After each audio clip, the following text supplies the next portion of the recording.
right, I'd like to call this meeting to order. Carla, can we have roll call, please? Commissioner Long, Commissioner Berman, Here. Commissioner Savage, Here. Vice Chair Moffett, Here. Chair Gilardi. Here. Item 3, land acknowledgement. The city of Cotati recognizes that we are on ancestral lands of the coastal Miwok, who are the original caretakers of this area. We respectfully acknowledge the indigenous people who have been stewarding and maintaining the relationship on this land and acknowledge and as knowledge keepers of millennia. This acknowledgement does not take the place of authentic relationships with indigenous communities, but serves as a gesture of respect to the land we are on. Next, we'll do the Pledge of Allegiance. I pledge allegiance to the flag of the United States of America and to the republic for which it stands, one nation, under God, indivisible, with liberty and justice for all.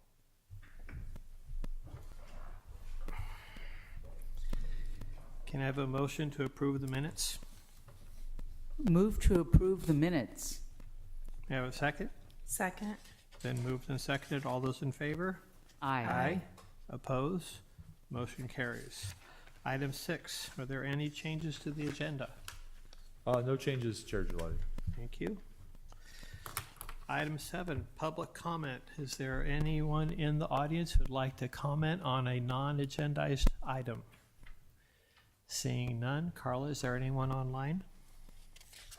Thank you, Chair Gilardi. Speaking to our Zoom attendees, if you'd like to make a public comment, please use the raise hand icon, or if you're dialing in, dial *9. Chair Gilardi, that will end public comment. Thank you. Item 8A, fiscal year 2024-25 annual and multi-year capital improvement plans. Chair, members of the Planning Commission, my name is Craig Scott. I'm the Public Works Director, City Engineer, and the item before us are the annual process to bring forward before the Planning Commission the proposed 5-year capital improvement program for conformity with the general plan. Next slide, please. So the outline here, go over the requested action, the purpose of the capital improvement program, go run through each of the projects briefly, but with an emphasis on what its relationship is with the goal of the general plan, a specific goal, and then what the next steps are. And then finally, there is a resolution to consider with this item. Next slide, please. Okay, so the California Government Code section 65401 especially specifies that governing bodies are to be presented with a categorized list of capital projects, public works projects, for the upcoming fiscal year, for their determination with their conformity, each project's conformity to a general plan goal. Okay, we have more than 1 year. We have a 5-year worth of projects, and this is pretty typical because with planning, consideration, lining up potential funding sources, really preliminary scoping of projects starts a lot earlier. And so putting them on the radar 5 years out, they keep, and every year since it comes closer and closer to reality, we have more of an opportunity to kind of refine it. So that's why we have more years than just the one right in front of us.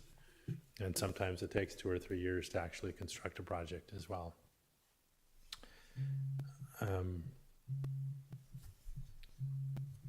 Okay, phone's going crazy over here. Okay, all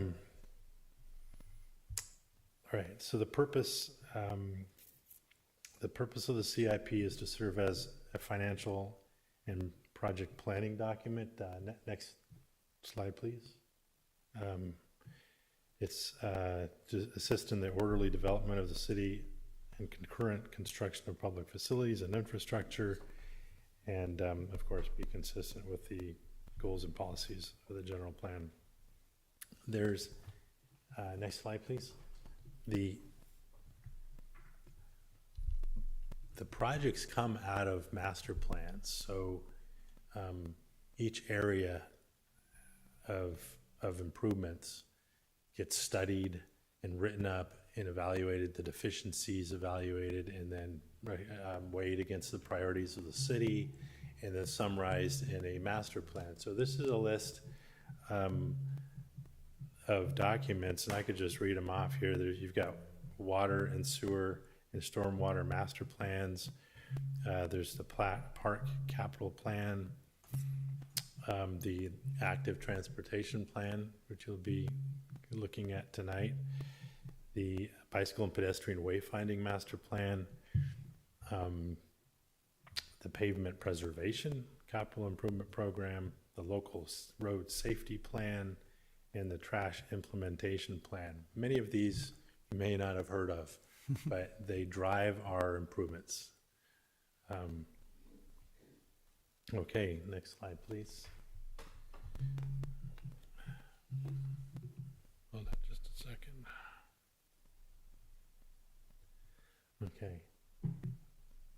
Okay, so now we can get into each of the areas that the projects are organized by category, by department. So we're going to start with drainage, and the goal, general plan goal that it relates to is in the conservation section of the general plan, which states prioritize use of natural features such as bioswales, vegetation, retention ponds, and other measures to remove surface water pollutants prior to discharge into surface waters.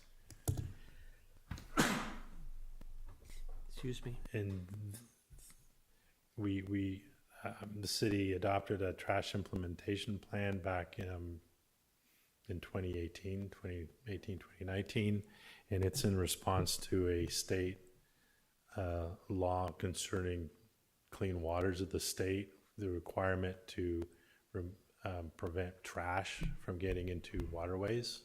So maintaining the integrity of our creeks and waterways. And so the city went ahead and hired a consultant to do a trash survey of the city, and then focus in, based on those results, a 10-year program to address those. So this is picking out of the first year of that report, which is in the down area. Next slide, please. And then skip by that one.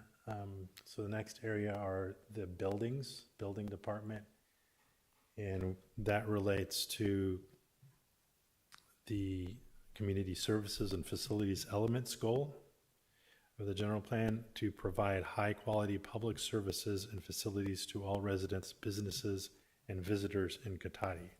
Next slide, please. And we have two projects in this grouping. City Hall meeting streaming system improvements to the AV, all the systems we're using today, make them more reliable. And then the Civic Center parking lot improvements is not until 2028. I should mention that the convention here for fiscal years that the city's using is to use the second year of the fiscal year. So fiscal year 2025 is 24-25. It's just the convention that is we're using, and you'll see that in each of these tables. Okay, moving on to the next category, we've got parks, and the parks has the objective OS2A, maintain and expand the park and recreation network.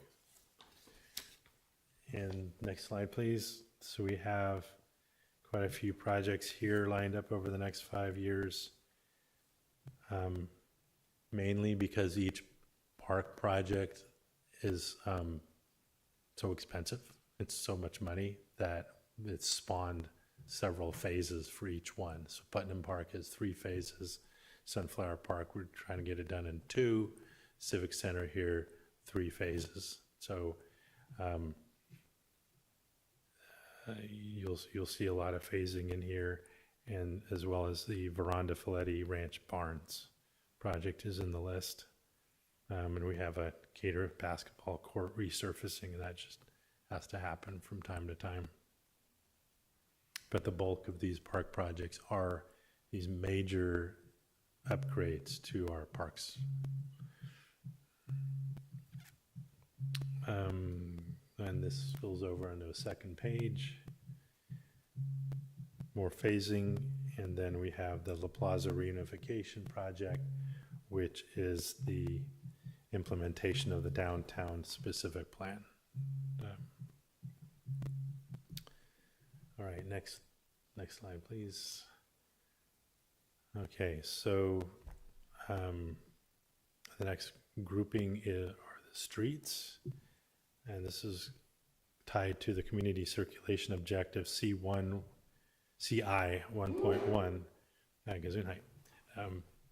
And this is community circulation ensure that the city's circulation network is maintained and improved over time to support build out of the general plan in a manner that is consistent with the city's circulation diagram. Okay, so next slide, please. We have quite a few projects in here. Most of them are for routine maintenance. We've got the city's pavement management program, which tracks the very predictable degradation of our streets. And we need to get to minimize the cost. It's best to get the streets into a really good shape and then do low-cost treatments every 3-4 years instead of ignoring, not doing anything to a street and letting it get so bad that we have to rebuild the street entirely, which gets really expensive.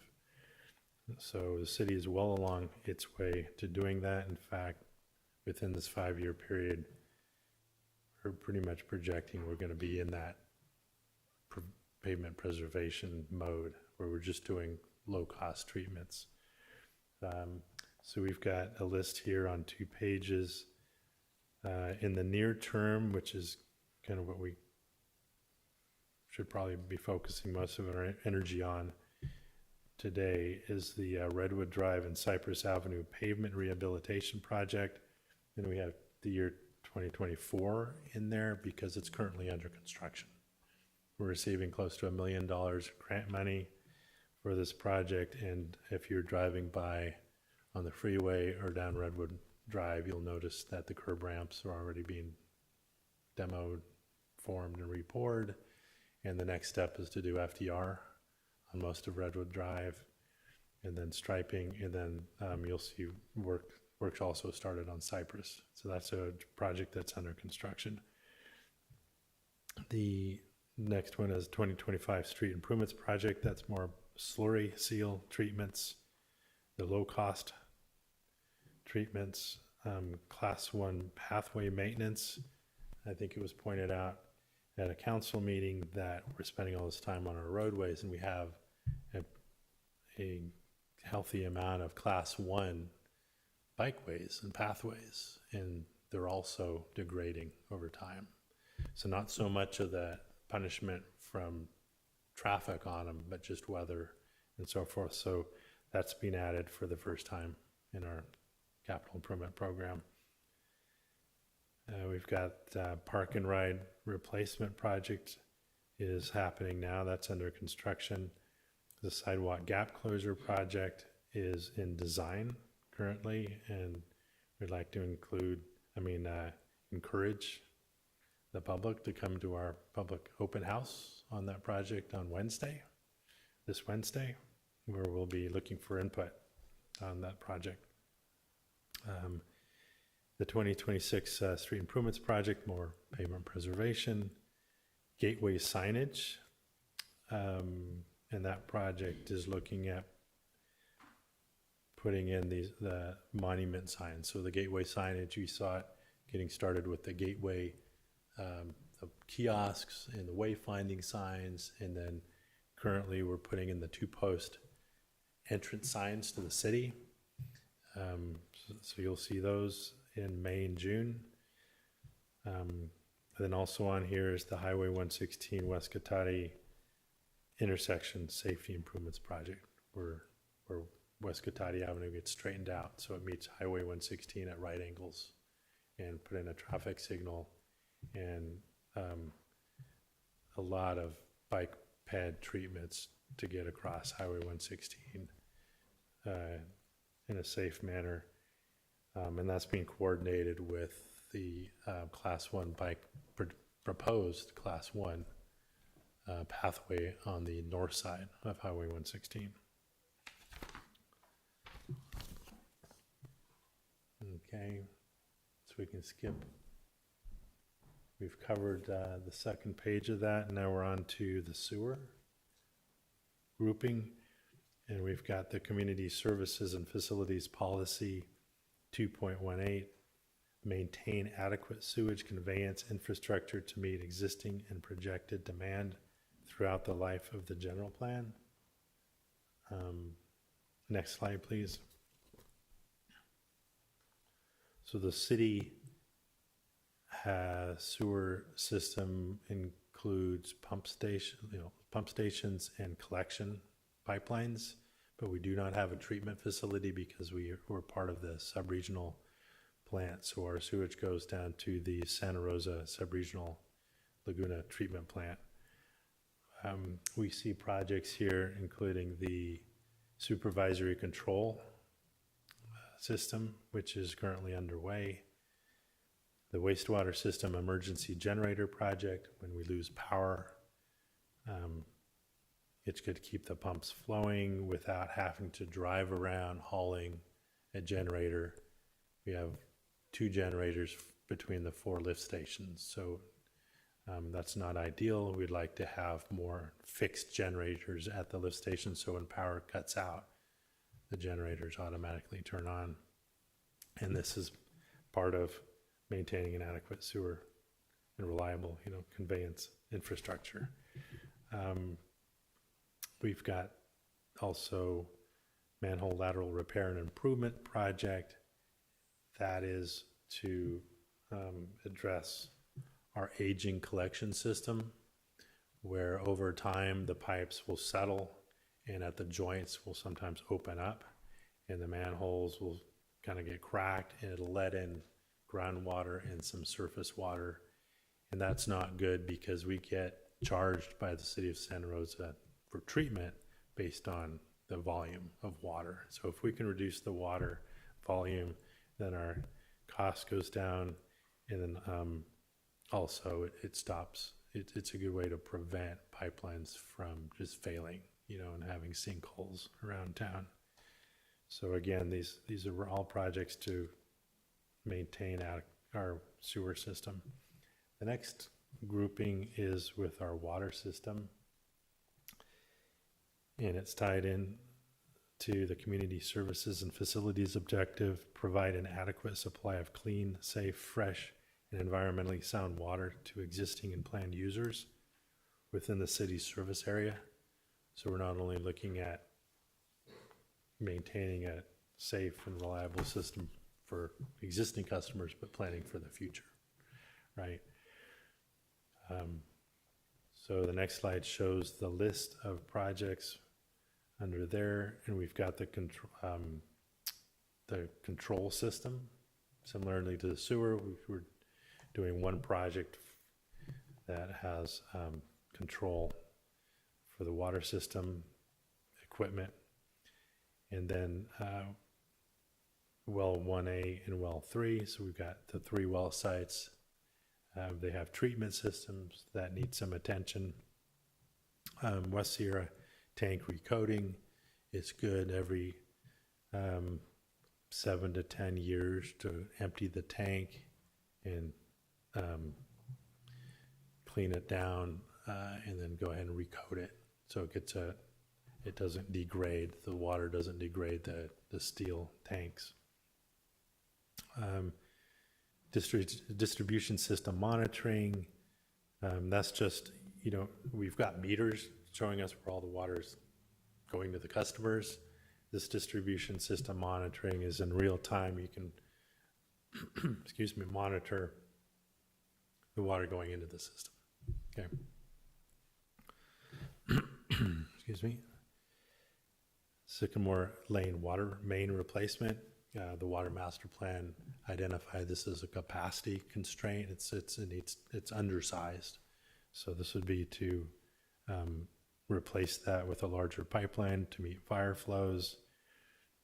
And then we've got, the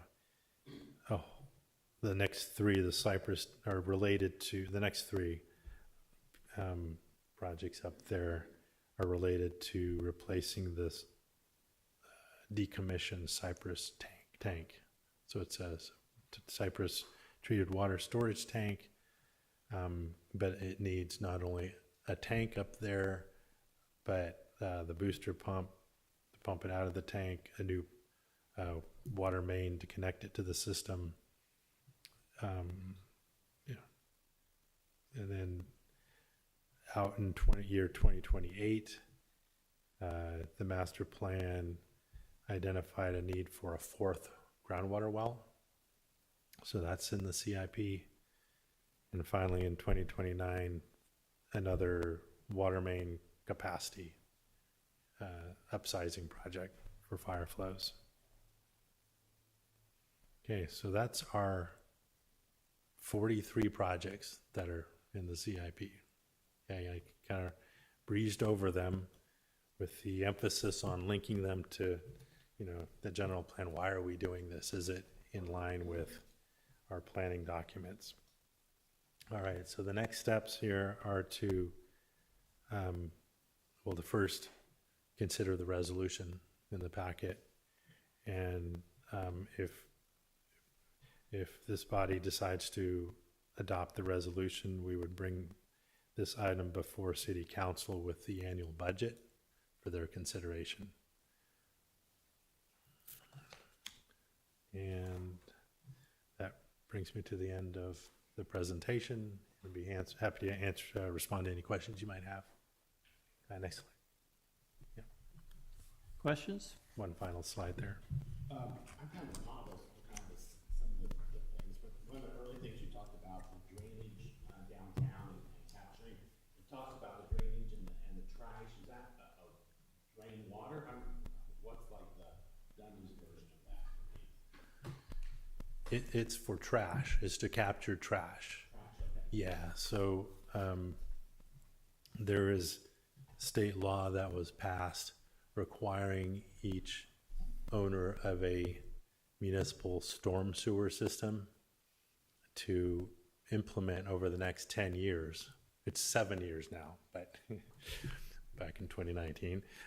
So we had 10 years to implement measures to address our trash, medium trash areas. So we're really fortunate. We didn't have any high trash areas, and we have medium, and our vast majority of our city are low. And it's to address that law, which is this project. So we're picking out the first year of that 10-year program. And what it is exactly, which I think is your question, long-winded answer, sorry, is downtown was a medium trash area.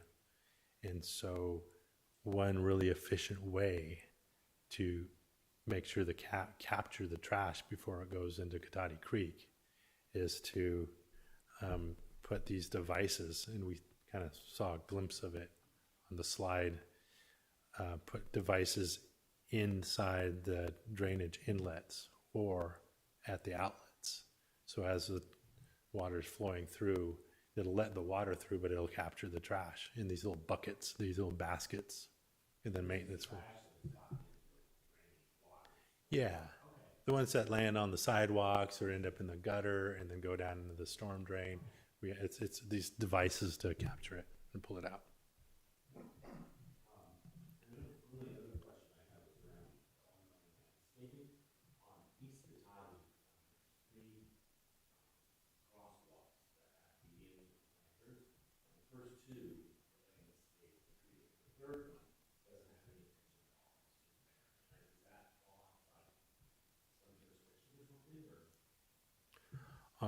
Near Sunflower Park. Right there, yeah, by the train station. Yeah, we have under streets, a landscape maintenance project. What we've realized is we're losing ground on our landscapes.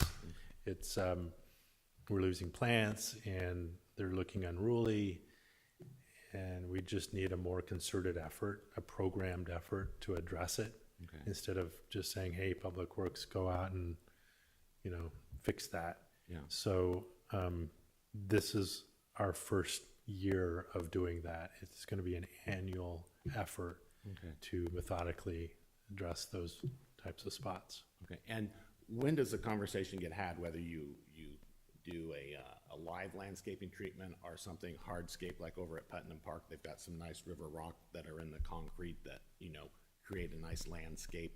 Because I understand sometimes going back every year and replanting things and irrigation issues, who has those conversations, whether it's a live growing landscape or a hardscape type of thing?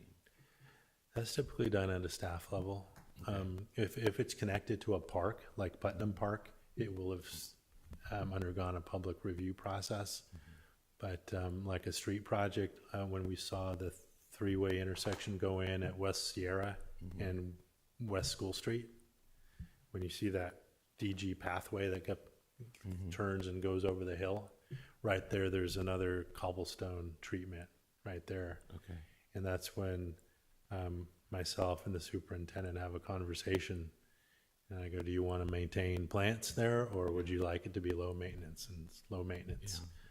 But if it's a special area of high accent where, it's an entrance to the city or something like that, it's a more public process where we deliberate over If I landscape. could make one request, in that crosswalk at the Katati station, there's a raw piece of concrete about the size of a beach ball with a metal pipe sticking out of it that's been sitting in that empty bed for quite some time. So if the guys could just pick it up and throw it away, at least we could get that taken away of. But any love we can give to those beds there at that crosswalk, because it's a pretty high volume spot with the train station and the walking path and that, all those offices across, and then going over to Sunflower and everything.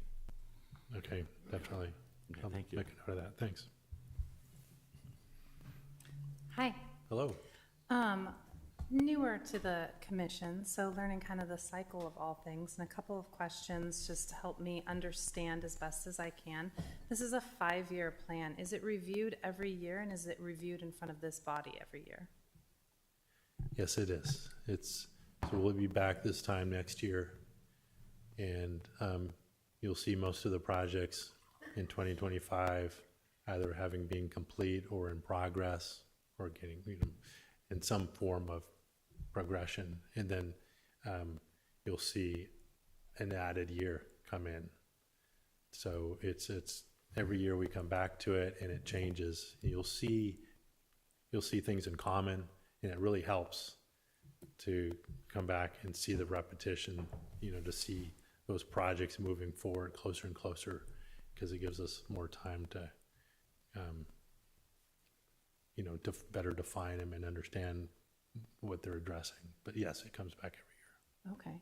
Do we see any of these projects on an individual level to see if they kind of relate to our general plan, or is this kind of the one and only time that this body is seeing these projects?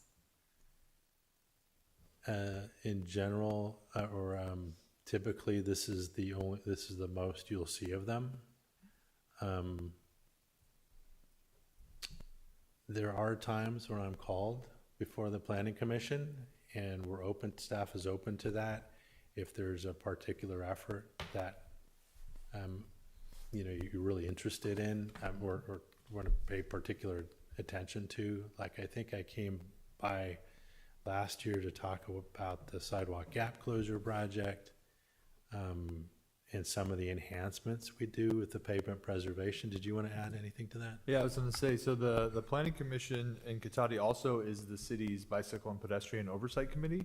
And so, some public works projects that, essentially are seeking input on bicycle and pedestrian elements, will be brought before the planning commission, either for general plan conformity or even design input, consistency with the active transportation plan. Those are types of things that could come before the commission.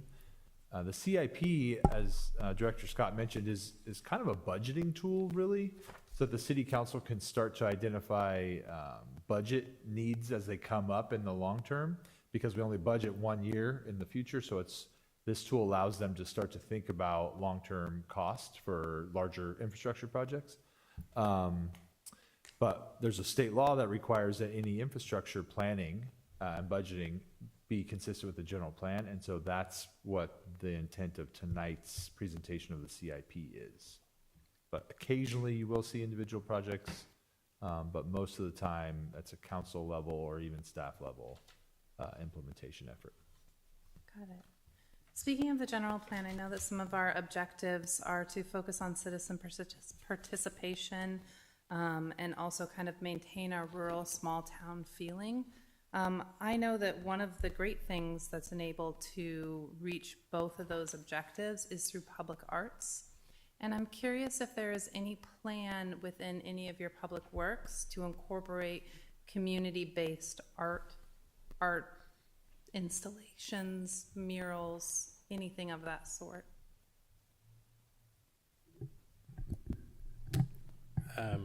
The quick answer is yes. And we just had, we just spearheaded an effort similar to others you've seen where utility boxes get painted or covered in artwork. And so we have a pilot project there where that the traffic signal there at East Cotati Avenue and Redwood Drive is going to be painted by a local artist, Sonoma State student. And we're working out the agreement for that. And if that initial effort is successful, then we're looking to paint the 9 other utility boxes. The city owns the traffic signal boxes, and they're the biggest and, the easiest ones for us to do because we just sanction them ourselves, The other areas are, the pedestrian plaza there, where the hotels proposed to go. There's a circle there with some plants in it. The original concept there is to put some artwork there. And so that would be somebody other than Public Works leading that charge, but that's an open question. There are similarly, back in 2015, 2016, when the sidewalks were put in along Old Redwood Highway, there's these square patches that are in the sidewalk. And so it was envisioned at some point to put like a history walk of Cotati along there. So as you're walking down, you see these concrete reliefs in the ground. So those are projects that are out there for someone to champion at some point. Beyond that, I'm not sure. I mean, we know the musical notes on the overcrossing, but I think it's an open question if that becomes a priority, and there are opportunities for that. Great. Can you also help me understand what's, and this has nothing to do with this necessarily, but you're here. The corner of Myrtle and Old Redwood Highway, what's going on with the fences in that yard? Oh, right. Okay.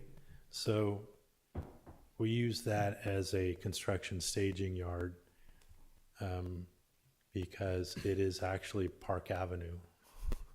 Underneath there is the old Park Avenue. So it's city right of way.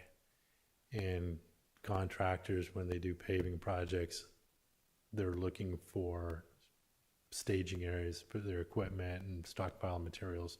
So this contractor in particular decided they felt better putting a fence around it. Most contractors don't. And it's only used for the duration of the project. Then they'll take that all down. And is that the permanent plan for that lot of land to always be a staging area? Or is there a long-term plan for some sort of better integration into the neighborhood? As far as I know, there's no longer-term plan for that area. And I think we're just opportunistic, Public Works is, to use it. Contractors can, they're responsible for finding a staging area. And so if they don't do that, they'll sometimes park their trucks along city streets and whatnot. So it's in our own interest to do that. But I'm kind of hearing from you that's kind of a prominent and not the best location from a, From a sightly- residence standpoint, right. we don't like it. Okay. So we might be looking for another spot then to offer next go around. Okay. And you mentioned the kind of sinkhole potentials from pipes degrading. Is that what happened at the top of Clothier about a month ago with those pipes that kind of started creating a sinkhole there? And I know it was fixed. I was just curious what happened there. I'm sorry, I'm not aware of that. I could do some research and get back to you on it. Okay. Yeah, but that's, it could be from the storm drain system, sewer. Storm drains are a lot shallower, and so that's probably more likely. But that's a common cause of it. Thank you. Shelley?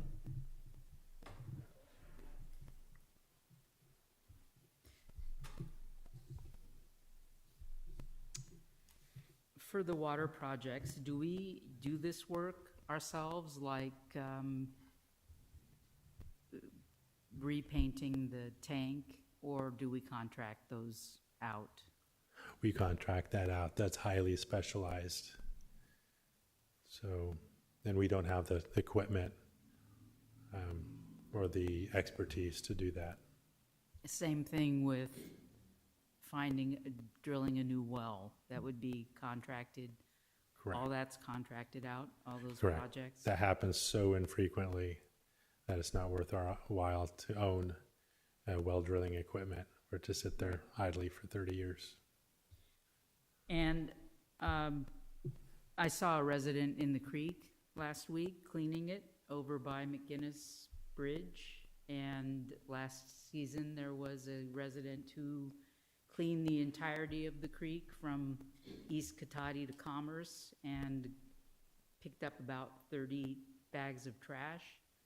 The same resident has put out trash cans along that part of the creek, 3 of them, and is taking care of those cans himself. I wonder, do we actually go in the creek and clean out the creek? It seems like there is a lot of trash that's in it, and that seems to be our responsibility, not a resident. If something happened, I mean, I don't know how the fellow died in the creek. I don't think that he was trying to clean it, but we had a death in the creek. I think our approach would be to have a really good inventory of what trash is getting in the creek. And then we would respond sort of to that. I mean, Well, pulling 30 bags of trash out of the creek, that was, and, right. and this was during the atmospheric rivers. So this was a lot of water and trash being pushed into that last part of the creek, and the resident just hated seeing it. there's So- definitely an optimal time to do it. I mean, the impression you can easily get is, oh, just every month you go there and you get 30 bags of trash. That's not No, the case. no. You're seeing most likely trash from miles of the Laguna during these events kind of coming down at one time. And then once you take that out, it's gone, you know. Right, but for a I've never year. seen city staff in the creek cleaning it. So I wonder, do we do this? And is that something that is part of our purview? For the creeks, it is and it isn't. There are sections of the creek that are city-owned, but for the most part, the Laguna is owned and maintained by Sonoma Water, and they are the ones responsible for maintaining the hydraulic capacity of it. And when they were here 2 weeks ago doing the work along the creek, from Gravenstein to Commerce, they did not go in the creek and clean the trash. So whose job is it to oversee the folks that are doing the work so that that does get done? It doesn't seem like it's really something I can ask them. So would I call the city and say, somebody come out here and tell them to get in the creek? Oh, certainly, yeah. If you see a trash problem, certainly call Public Works, and we could go down there and take a look at it. I mean, this time of year, they are 24/7. I mean, they're not 24/7, but they're there 8 hours a day, weed whacking, trying to get Right. control of the weeds on our But property. the folks were there that you were saying, they were there, and they did not go and take care of the trash that was in the creek.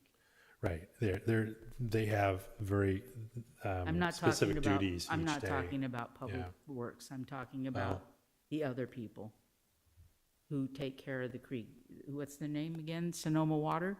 Yes. Sonoma Water was there, and they did not get the trash out of the creek. So who's overseeing Sonoma Water? Is that us? I guess I don't understand your question. They may have been there just to do a reconnaissance. No, and they then- were whacking. Yeah. They were there, they were cutting trees, they were cutting limbs, they were in the creek, but they weren't taking trash out. I think that answers the question. They were there for hydraulic capacity to thin out the vegetation. But if they're in there, why don't they take the trash out? I don't understand. Yeah, it's kind of so Sonoma Water, the former water agency was what they were called. And so they, were originally a flood control organization. So they're why some of the creeks are channelized. They're why some of the channels used to look the way they used to look, much more kind of less natural, more linear, essentially drainage features that have now, people like Katati Critters and a lot of the residents really spent a lot of time to kind of revegetate and naturalize those. It's an organization that has different kind of, I would guess, tasks. Their board is the Board of Supervisors at the county level, so they're a higher jurisdiction than the city. There's no contract we have with them. It's kind of like a carve out of their jurisdiction through the city. We work with them, but we don't have the authority to direct how they do their work. I think kind of some of the concern that you identified was, people were hired to do some maintenance in the creek, and they seem to have blinders on, not doing holistic maintenance. That's just probably a result of the contract that they got. So Sonoma Water hired somebody to trim vegetation. Those guys or those crews showed up to do that. They weren't looking at it with the idea of also removing trash. That's something that we can be thoughtful about when we work with them. I know they do have a whole environmental division that's very concerned with these types of things. They are really focused on trying to have positive impacts on the Laguna itself. And I will also highlight that some of the projects that Public Works is working on should prevent some of the trash from getting in the creek to begin with. And that's one of the projects that will be in this next this next CIP year, starting July 1st. And how about getting a trash can or two that the city maintains along the creek? These trash cans have really cleaned up the creek, the trail. I'm not talking about the creek, I'm talking about where folks walk. It's a lot cleaner. People are using the trash cans. This resident is taking it upon himself to buy. He bought the cans and he's taking the trash away and he's replacing the bags. That's a lot for a resident to do, to maintain 3 cans along that from East Cotati to Commerce. It's actually to Gravenstein. There's 3 cans. There's one on the other side of Gravenstein. There's 2. There's one right by the Hancock Bridge. And then there's one about a few 100 feet further. So I think that the city could pick up the slack and at least take the bags. I don't know. And he's gonna jump in the creek pretty soon and clean it up because it needs to be done and it just makes him happier when it's clean. So I'm really impressed with our residents for jumping in the creek because I love to walk the creek, but I'm not jumping in the creek. I do pick up cigarette butts and other people's poop. I do that because I like people to be happy and not step in poop. And I don't like to step in poop. In terms of, I had one more question. Did the ballpark that was already in over there at Putnam, did that come before the commission? That did not come before the planning commission. it's locked up, it's not accessible, it's closed to public, and it breaks my heart that there is this ballpark that is exclusive and not a public ballpark, in a public park. It's heartbreaking. So this is the first time I'm aware of that, but if you want to send an email in to me, I'm happy to elevate it to Parks and Rec and City Manager's office so they can. Well, I sent pictures to the mayor. I don't have a way to email the pictures. I can just text it. I have pictures right now with me. Sure, we can take care of that after the meeting. Yeah, and there is I was promised that there would be a listing of their games, because when they're not playing, the park is supposed to be open. The ball field's supposed to be open. There is no anywhere listing of their ball games posted. So, I had a friend ask, and the organization has rented it 7 days a week, 8 hours a day on Saturdays and Sundays, and I think it's 3 to 5 Monday through Friday. It's completely unavailable for residents.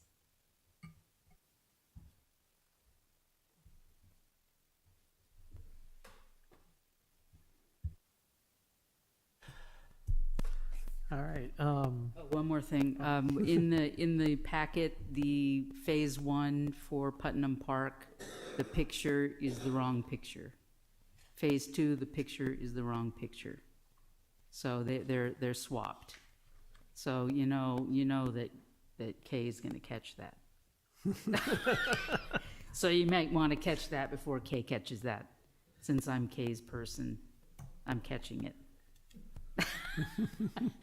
I just wanted to let you know. Thank you. This is an impressive list, and it'd be nice to get that magic wand and make all these happen overnight, but unfortunately everything doesn't happen as fast as we like to happen. Only curious thing that I'm wondering about the 116 project, do we have an idea when Caltrans is going to be reviewing that, and when it will be coming back? So with the approach on that project is to first finalize the 35% drawings. And then we're really close to that within a week or two, quite honestly. And that included a lot of public outreach and input to get to that point. And once we have, a set of drawings like that, the city staff is going to approach Caltrans to apply for an encroachment permit to do that work. And so in the process of that encroachment permit, we will get their input on what they would like to see added to the project. It's probably unlikely that they just look at it and go, oh, this is perfect, we'll accept it as it is. They'll have their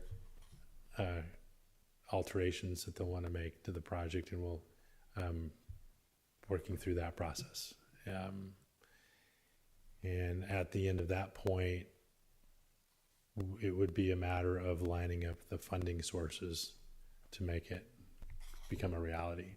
And already we have $1 million in Go Sonoma money and $1 million that have been earmarked in the state's budget. And so then we potentially have some developer funded impact fees that we could potentially use for that as well, because it's along the frontage there for Cotati Village 1. So it's happening, but it's happening really slowly, and these pieces all have to come into place. So I think we're going to be talking to Caltrans in the next, probably in June sometime. And at a previous meeting, John brought up the fact about the business landscaping, specifically where Pete's and Walgreens are, that kind of are messy looking. Is there a process in place to where you give them a timeline to fix it? Or, because it would be nice if it had a, like John had pointed out, that's going to be our gateway, and to have a nicer look to it. Yeah, so that lives in community development's world. So essentially, Public Works generally manages public property, public right-of-way. Private property is under community development's purview, and we have not initiated code enforcement on that. I know it's a concern that's been voiced. We've had some pretty significant code enforcement efforts that have taken a lot of our time, and our staff is 1 day a week for code enforcement. So it's definitely on our list, but it's not something we've been able to engage in yet. Okay, thank you for clarifying that. Is there anyone in the public who would like to address this topic?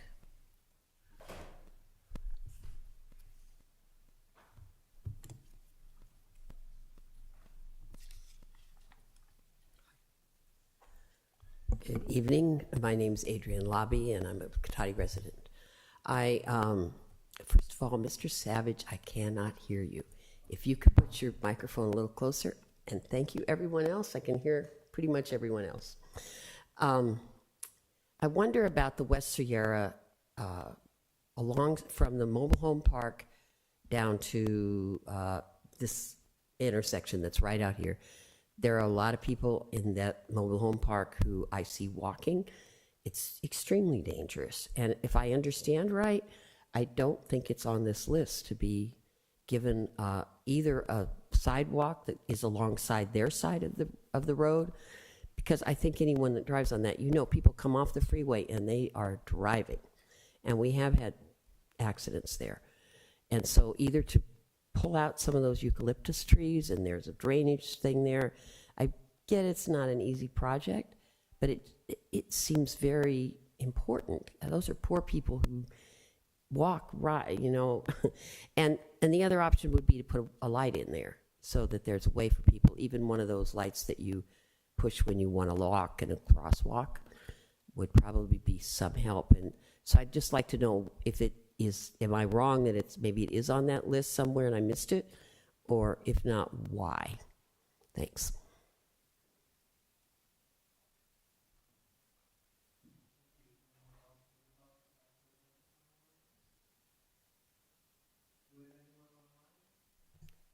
Thank you, Chair Gilardi. Jenny Blaker, you have the floor.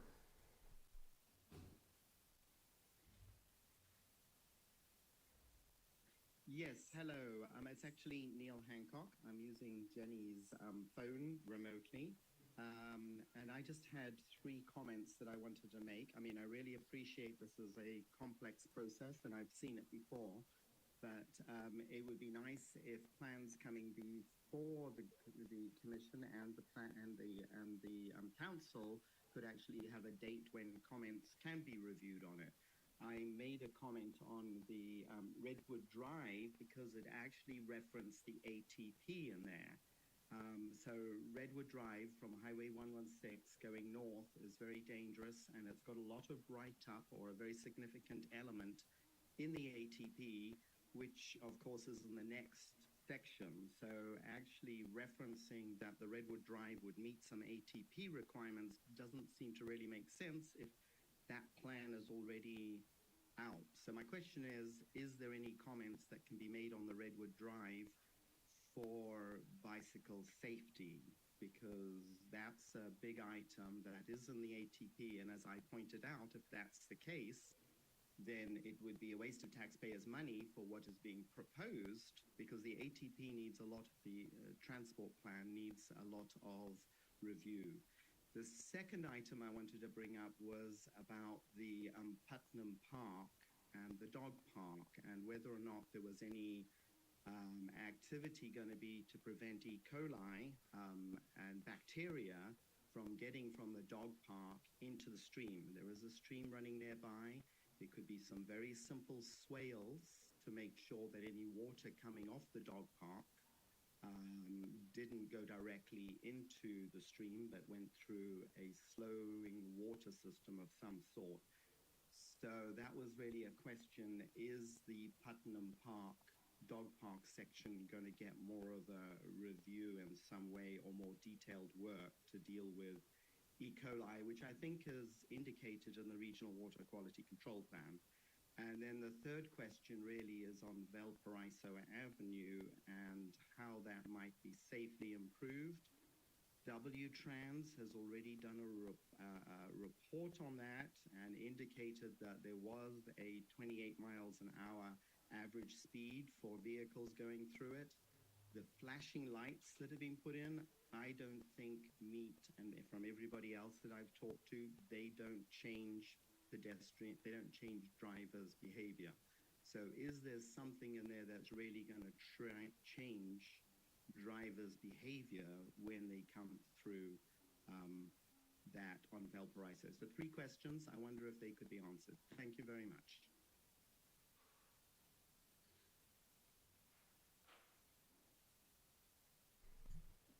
Chair Gilardi, that'll end public comment.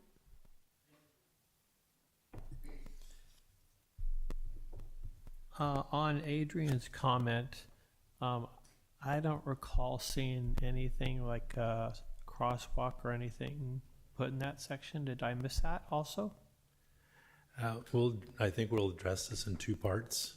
One is the here and now, and then the second part is more what's planned for that stretch in the ATP.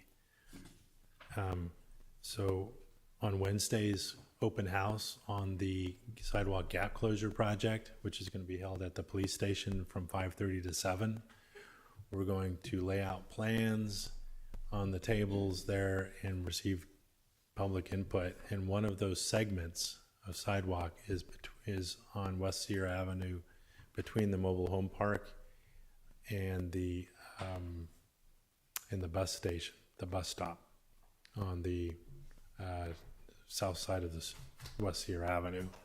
So that has come to the surface as being the most critically needed segment, and so we're looking to put that in. It's really proximate to the creek, so there's some issues there, but that's one of the 9 segments. So we're addressing it one segment at a time.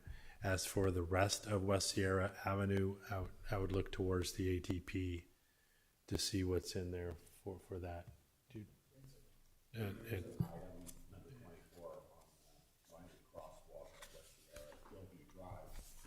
Which I think Hillview Drive is where the people come out of the mobile home. So it's on item 24 on the ATP. Thank you.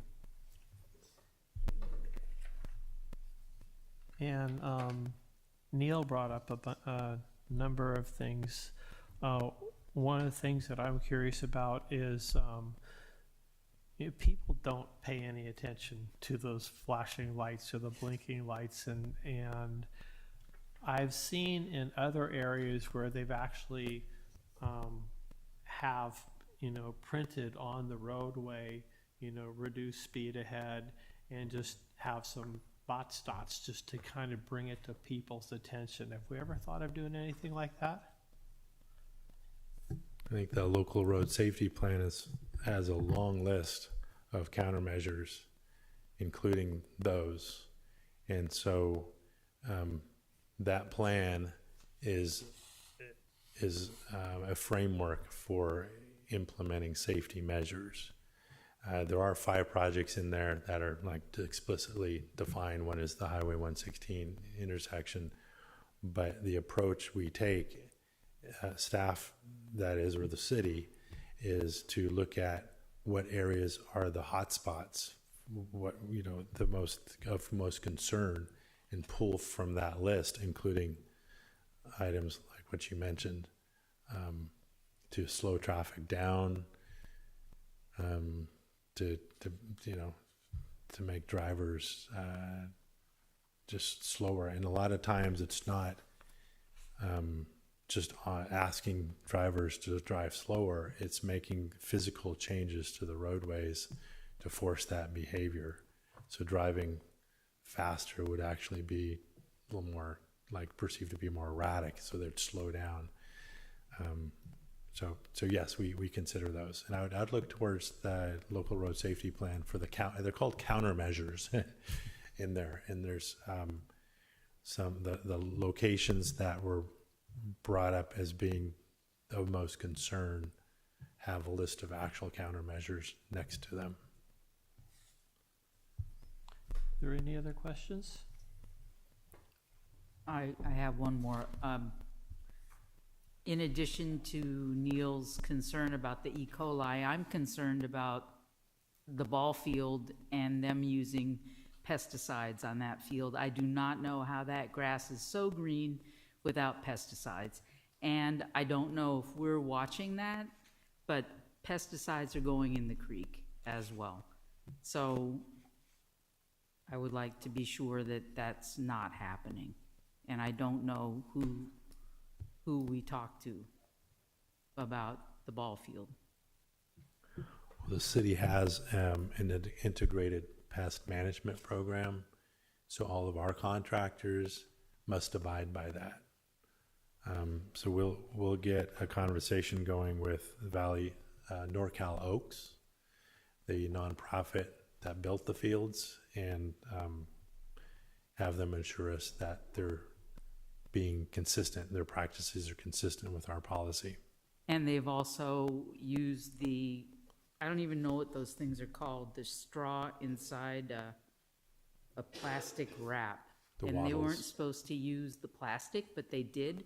And now the plastic is sort of growing into the ground. It's being covered.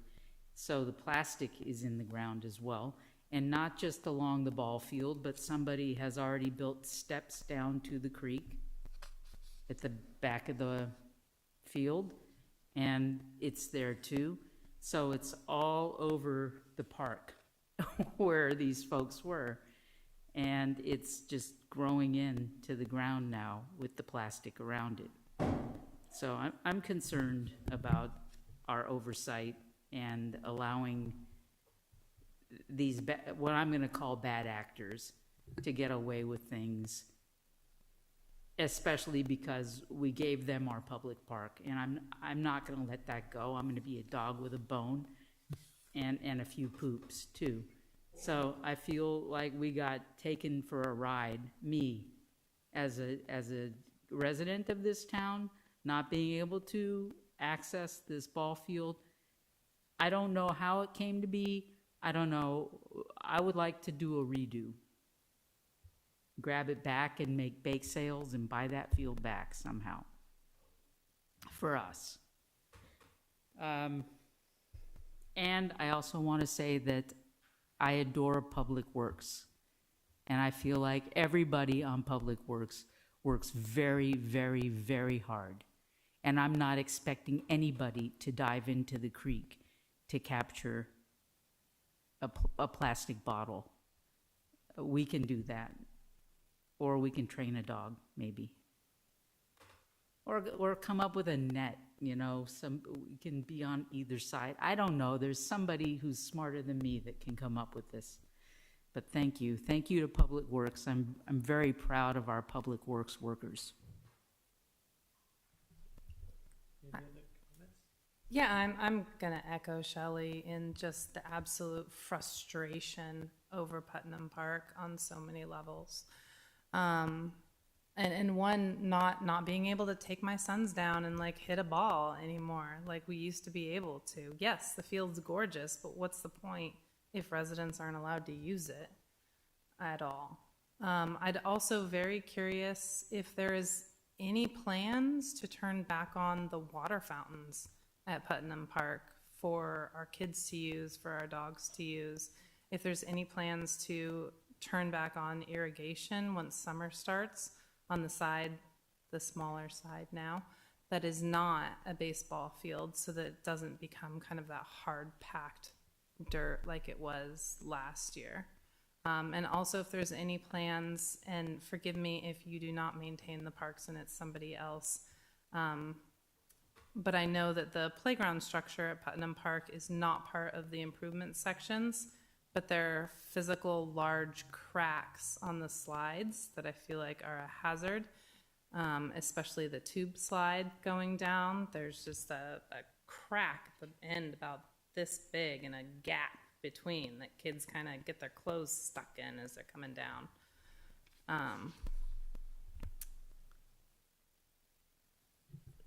Sure. So regarding the playground structure, thank you for bringing that to our attention. We inspect those every 2 weeks and put reports in the file. I'm going to see what the last report said and look to replace that piece of equipment, because that's something we take very seriously. And then in May, we're having a certified playground inspector inspect all of the playground structures except, well, I think he's going to do all of them and come up with a very thorough list of what needs to be repaired, replaced, and so forth, because that can become very serious, those issues. The water situation there at Putnam Park is it's reacting to being in a construction zone. So the fountain we're not going to turn back on until we are assured that it's safe, that it's protected by a backflow device, separating it from the irrigation system. We don't have that assurance today. We'll need to flush the line and we call it back T to put the chlorine in there and then take a test. And after a few days, make sure that it does not have any bacteria in the water.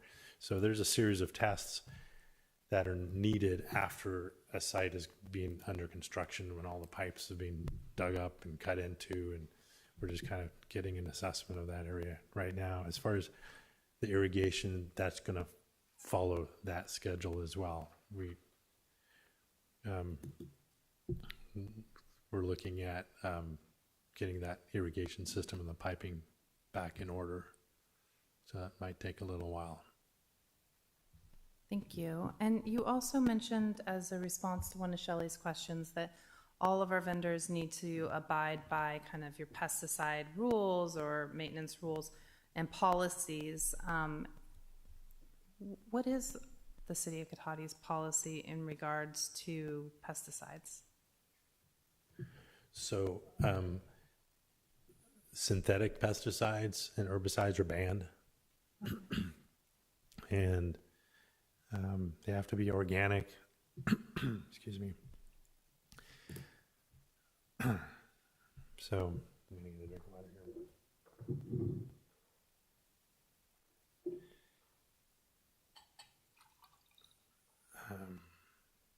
So the main is that the synthetic pesticides, so Roundup, all those types are banned, and what needs to be used are the ones that have vinegar in them, and pulling is emphasized.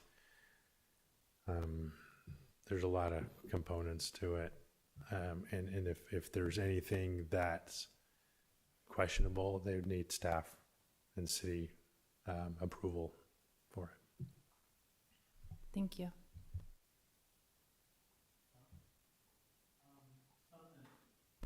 Something that just popped in my head from that Shelley brought up.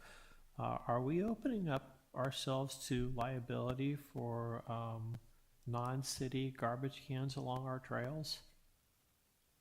I mean, if one of those falls over or somebody trips over one of them, Well, right off, off the top, we're not encouraging anyone in the public I to go realize into that, the yeah, I'm creek just to thinking fetch about garbage. liability. And we're not overly, it's not on our request that this person's doing it, no matter how laudable it is. So I think the fact that it's being done sort of as an unsanctioned activity, we have some coverage there. Whereas if it were something where we said, go out there and do it, and we develop a program for folks to Right. put out there, try, that would be a different scenario entirely. That not with a lawyer not here and our insurance company, I'm just guessing at this point. What? All right. Yeah. Any additional comments? Can I have a motion, please? I'll make a motion, but first I also want to echo Shelley's comments and say thank you to your department, the Public Works. I think they do a great job and they keep the city working and looking nice. So we appreciate all the work. So I make a motion that the Plan Commission approve a resolution finding the city's proposed fiscal year 2024-2025 annual and multiple capital improvements plans conform to the City of Cotati's general plan. May I have a second? Second. It's been moved and seconded. Roll call, please. Commissioner Berman, Aye. Commissioner Savage, Aye. Vice Chair Moffett, Aye. Chair Gilardi. Aye. Motion carries. Item B, adoption of the 2024 Cotati Active Transportation Plan update. Thank you, Chair Gilardi, members of the commission. My name is J.P. Harris. I'm a senior planner with the City of Cotati. And tonight, we're looking at... Aye. Hi. And tonight, we're looking at, looking to the commission to provide, staff would like a recommendation to the city council to adopt the active transportation plan. And let's move on to the next slide. So this has been a work that's been, that started originally in 2021. We kicked it off. It was quickly apparent to staff that it was more than staff could take on at the same time, especially as also other weird things happening in the area. And there was some other things that were going on. One is we thought the SCTA was going to get a grant in 2021, the same grant that we're actually using today, and they did not get it. So that was part of the reason why we had to hold back. At the same time, actually, my slide's wrong. Local roadway safety plan was being kicked off in 2021, and that was gathering a huge amount of information. So we were able to kind of tie in with the local roadway safety plan as well. SCTA was kind of getting educated about what they could do to improve their chances of getting the grant, which ultimately they were successful in getting. So anyway, bottom line is, this began in 2021. We started with some pop-out events. We actually came to the commission and did a kickoff and started to gather feedback. And that went through 21, 22, and into 23 when we did decide to cooperate with SCTA because they were able to get the grant. So the Cotati plan is a part of an umbrella plan that covers the entire county. That's going to be called the countywide Sonoma County Active Transportation Plan. And Cotati's plan is a piece of that plan, but it will also stand alone as a guidance and planning document for the city. So you guys have already looked at it 3 times in various pieces, and then the draft came to you, so that you've looked at it 4 times now, or pieces of it. So the draft came to you in March. Well, we took all the feedback that we received during the kind of 1 month time that the plan was, it was a little over a month, that it was available for public review. And thank Eris for helping to host a workshop at the Cotati station, which was well attended.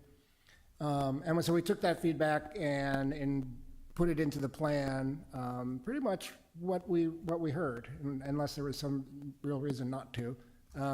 We really incorporated everything that we heard.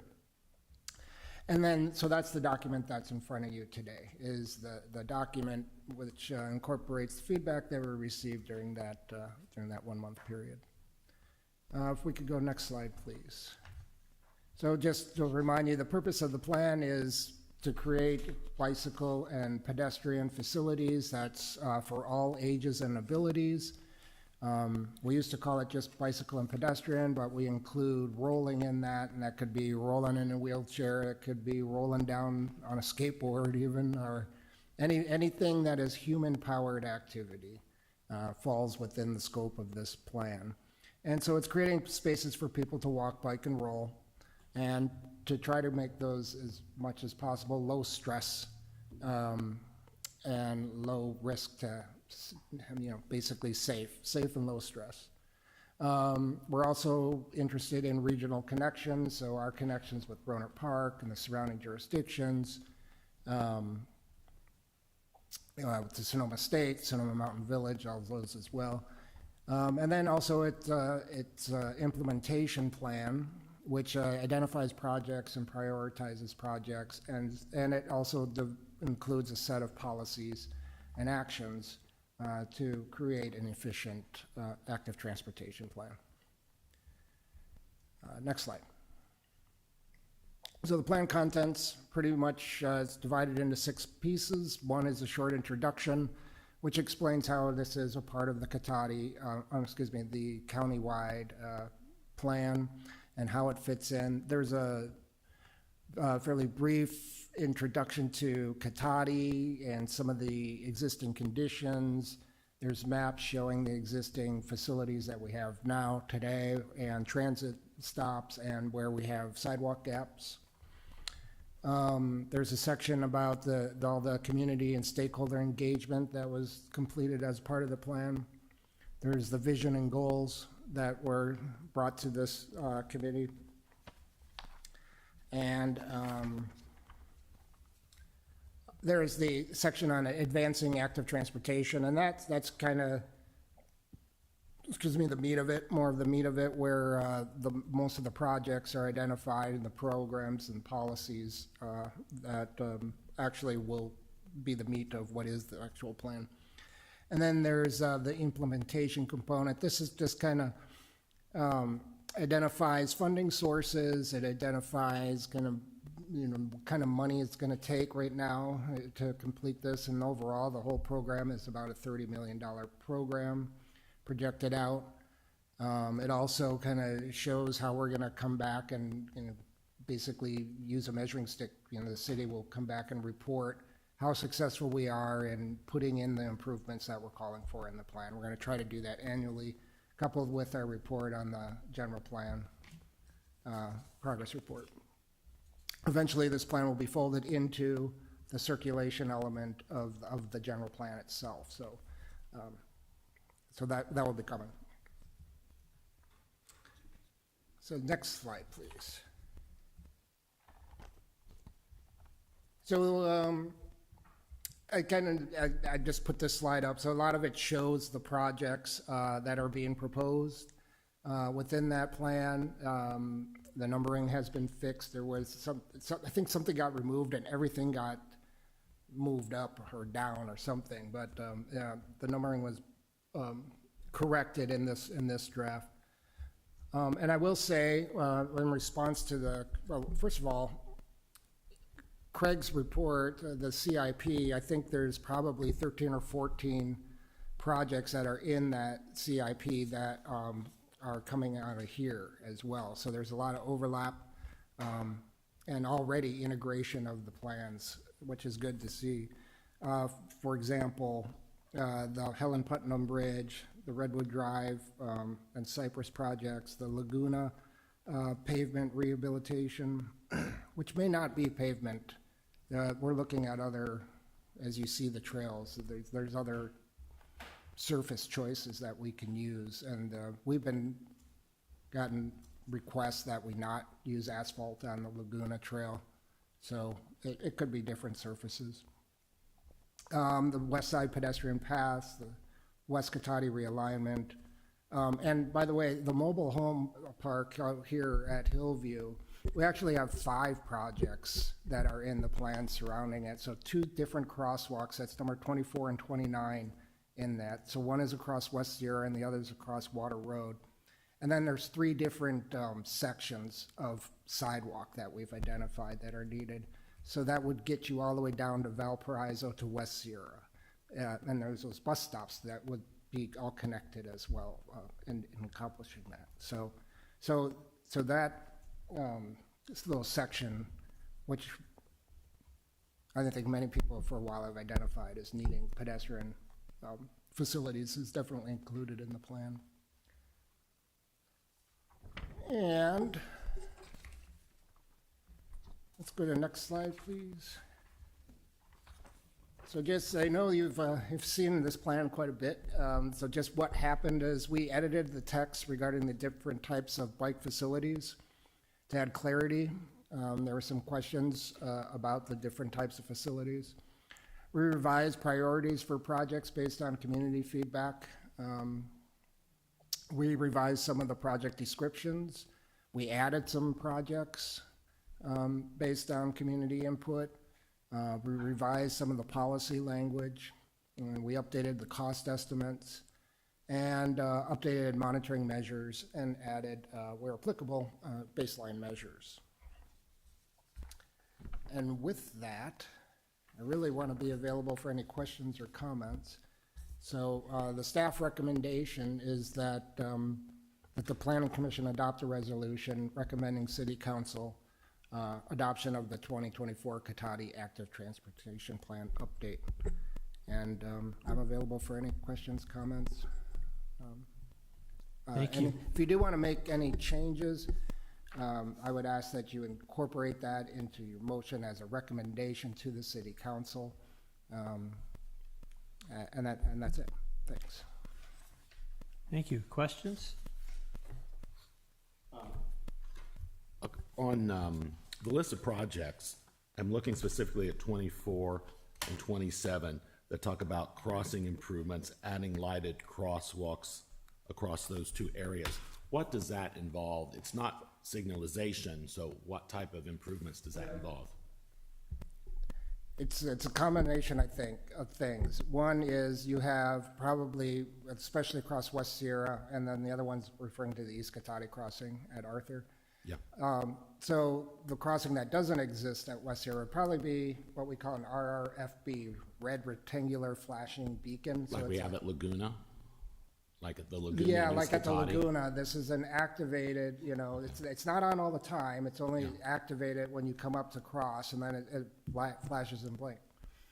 Now, the crossing at Arthur and East Cotati already has that device. The problem there is there's no good street lighting right at that crossing. So you can have that light that can be flashing, but you may not be seen in the crosswalk. So the idea is to improve lighting where possible, so that you can actually see who's in the crosswalk. And maybe that will be part of the push button activation. Okay. I don't know. Those things would have to be worked out, or just more street lighting. And the Hillman would be the actual flashers, installing flashers there. I'm sorry? The West Sierra and Hillman or Hillview.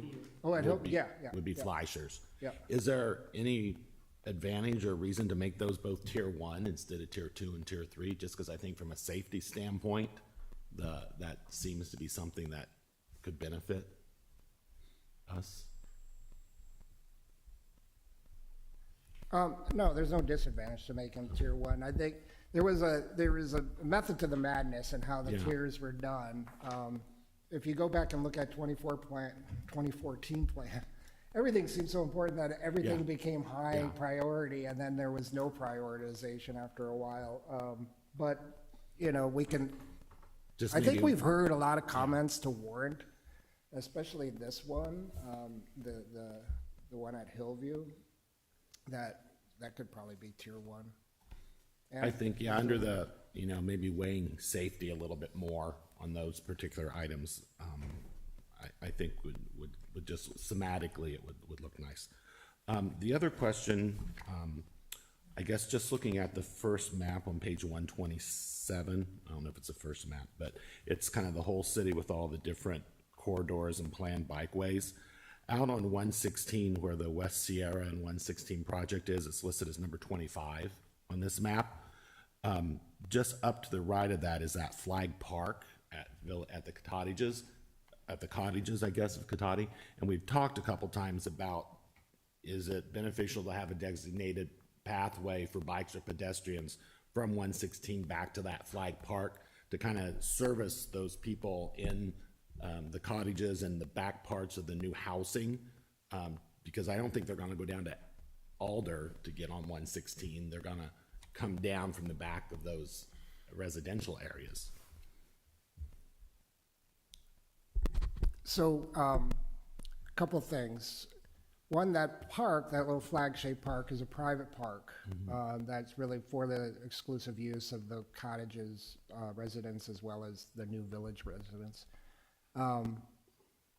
We are, as a condition of the approval of the Cotati Village project, requiring sidewalk facilities and more delineated pedestrian facilities go from, basically from 116 up to that park.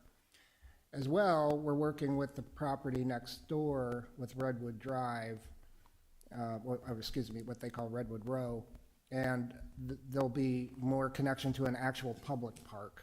And that's the goal there, that would form a better connection. What was recommended by Neil is something that we can't support right now, a plan to go through a park that we know is not going to be supported by the people that enjoy that park. They were clear to us during our meetings with them during the village project that they didn't want that to be kind of an open pathway and didn't like seeing that. And that's a valid point. My thinking that I have, though, are the people from the back of the new housing and the back of the existing housing getting down to 116. And even if they don't access the park, what is the pathway for them to get to West Cotati without going down to Alder? And I understand. Without going down Alder. Yeah, and I understand the conversations happening, but would it be beneficial to highlight that on here, or do you think it wouldn't be beneficial to highlight it on here? I don't think it matters at this point, because it's gonna be in their plan as a condition of approval from you and the city council. Okay, so we'll just keep asking about it every time we. Is that okay? I have Fair no problem doing enough. that. I don't know. Top of mind, yeah. So the commission can make any recommendation they want to add these to the plan that the council ultimately will approve. So if the commission thinks having a highlighted pedestrian and/or bicycle pathway from that will also be a future public park in that location down to 116, we can absolutely forward that on to the council. Okay. To JP's point, we have conditioned that, or the commission has, and the city council has conditioned the Cotati Village project to provide a pedestrian circulation network for this, but we do have future development projects that will likely be looking to make additional improvements, and that's an opportunity to kind of get a more formal, maybe prominent walkway access or bicycle access to that future public park, which I think is important. I'd like to have a placeholder or something, or at least have it noted in here, and I know there's a lot of things that have to come into play, and you guys are on top of making all that happen. I think it makes it look better to us as lay people, seeing that it's there and knowing that it's top of mind for people. but that would be the only thing I would have around Okay. that. We've had conversations about looking at getting into some type of status for the city from the League of American Bicyclists. Is that something we could move forward on once this all gets put to bed, or? Yeah, it's listed as a policy. Okay. And an action item connected to that policy. Okay, on the ATP? Yep. Okay, I Yep, missed that. I yep. missed that, okay. I don't know it Sorry. right off the top of my head, but we do have that, from the League of American Bicycles, I think that's it. Yeah, League of American Bicyclists. As Okay. well, there's another rating similar, which is for walkable community rating. okay, good. That's all I have. Thank you. Questions? No, but I did notice that Mr. House said we could make any recommendation we want, so I'm feeling a little, Okay, so do you a have a little powerful. I recommendation? don't, but I'm thinking a good one. Shelley? Well, as I was looking at the costs of these things, it blew me out of the water.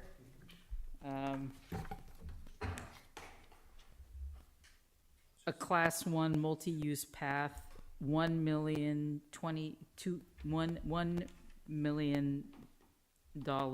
a mile. Yeah, that's a lot of money. And I thought,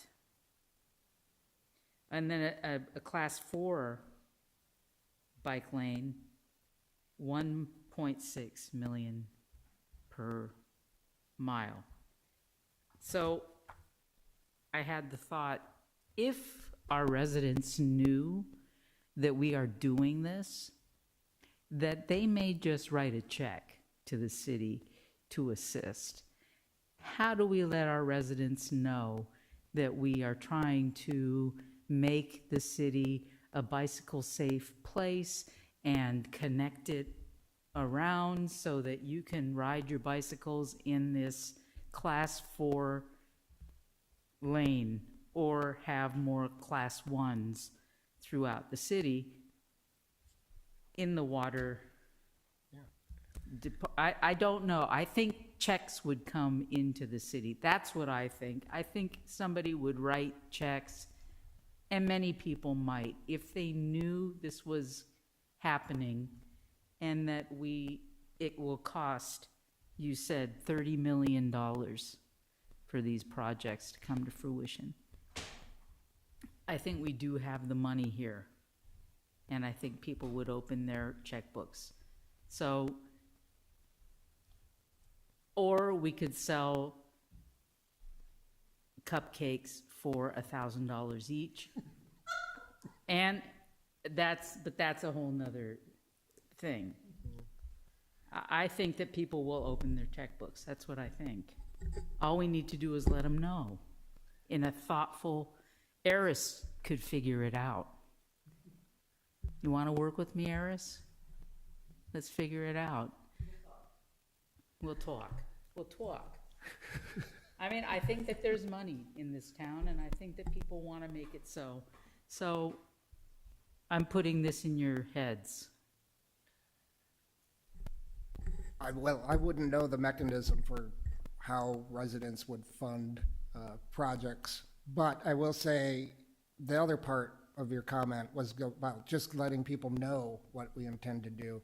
And that's something that we are actually, I mean, the timing's impeccable, actively kicking off a much more aggressive kind of community outreach effort from within our own division. In fact, I have my first meeting tomorrow just to talk about all the stuff that we're doing and how we can let the public know about it. And the ATP is the first thing on the list. So I appreciate hearing that, because I was wondering, is this worth my time a little bit, like to really, keep pushing this out when it's a program for the city's document, to guidance. But I'm hearing the opposite from you, which is actually refreshing. It's good to hear that, because, yeah.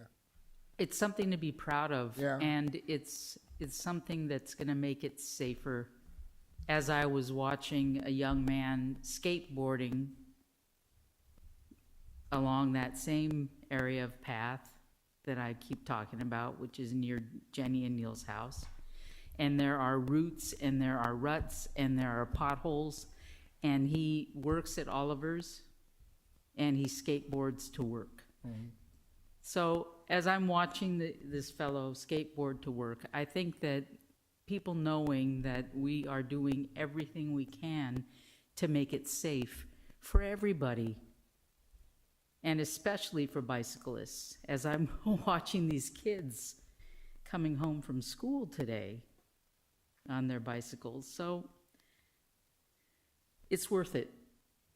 And I think that folks want to have a city where it's safer for them and little less emphasis on cars and slowing down the traffic. And like Neil said, making things more difficult to go faster.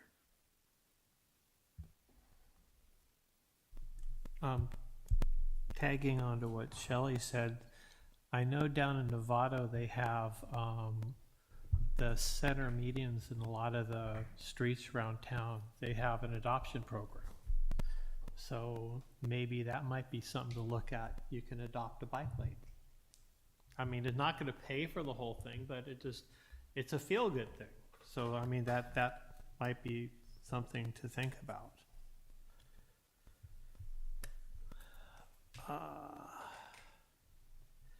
And the only thing that I would like to have incorporated into this, and I had brought it up, I want to say back in January maybe, when I was back east, where they do the reflective tape on from the sidewalk all the way up to the top of the sign. It's really impressive how much those signs show off for, you know, crosswalks, just bringing people's attention to slower speed areas or whatever. And it's something that could be done that wouldn't cost a lot of money, but I think it would have a really good impact.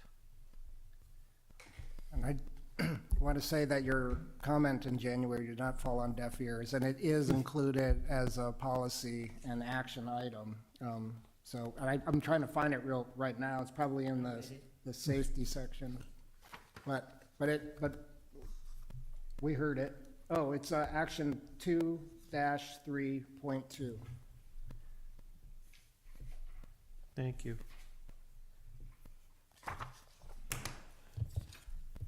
Public comment, Eris.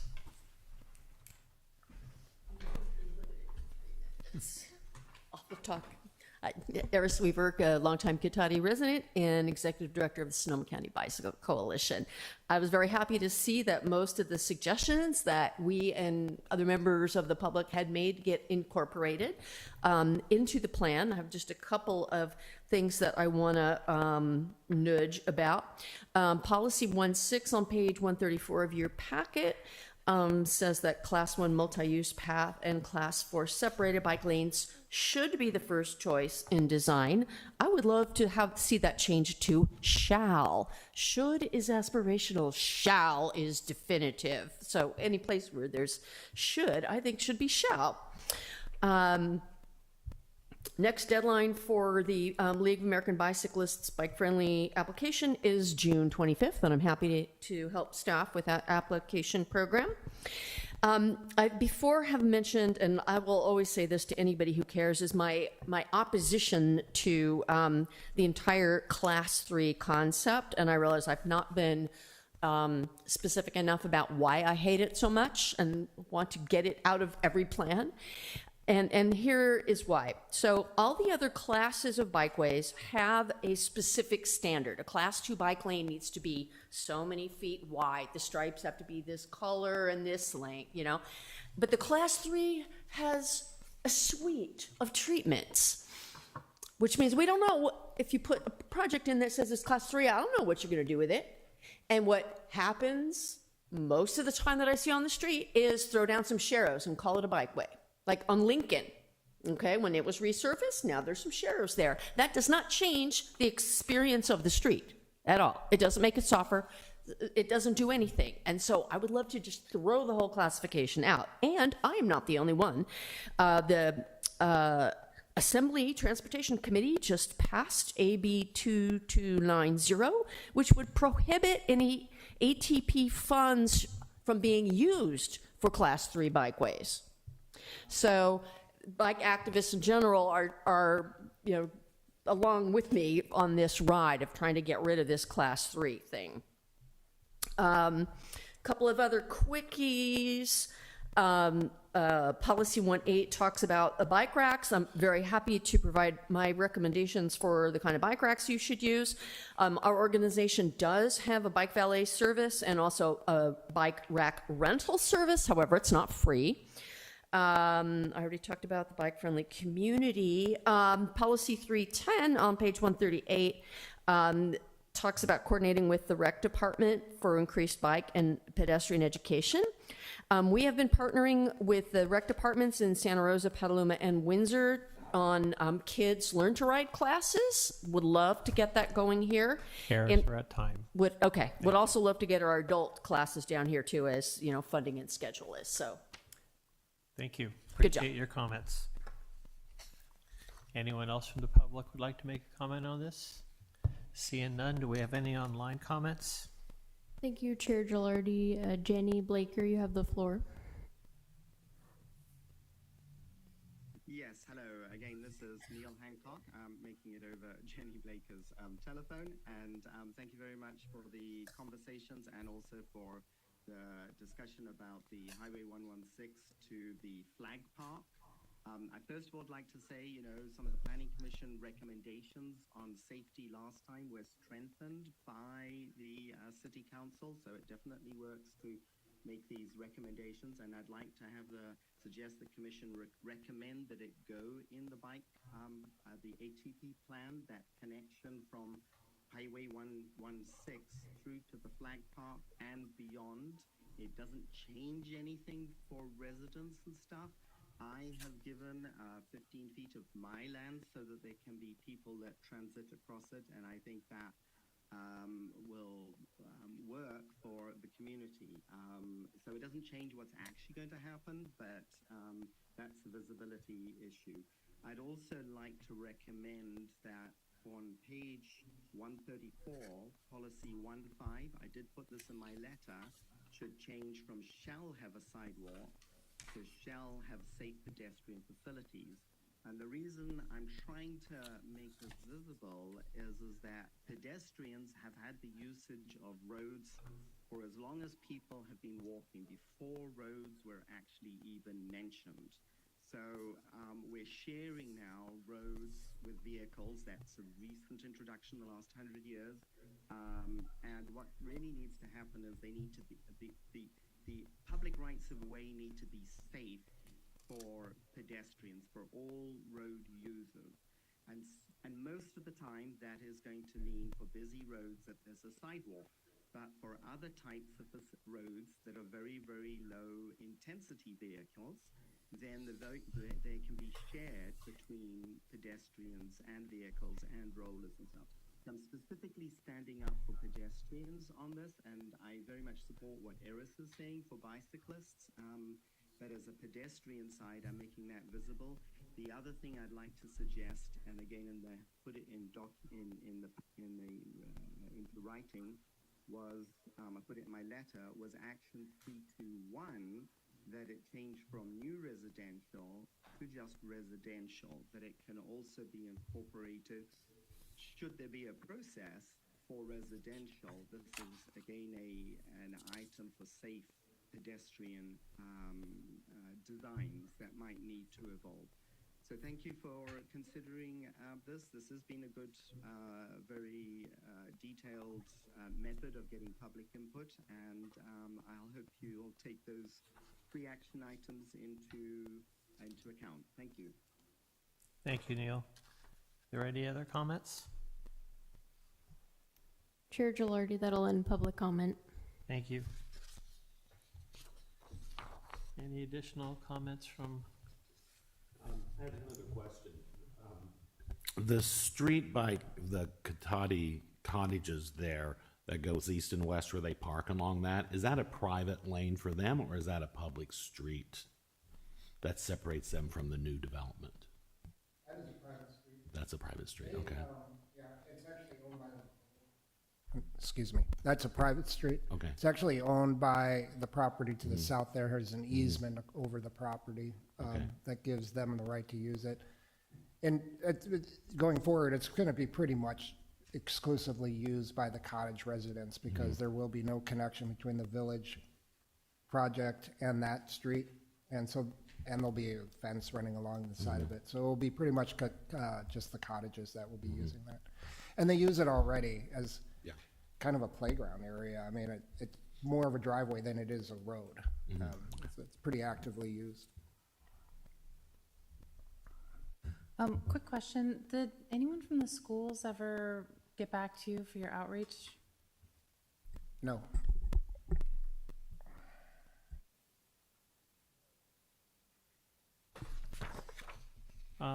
We had three wording changes on policy 1.5. Does the commission agree on the change on that? It's page 134, policy 1.5.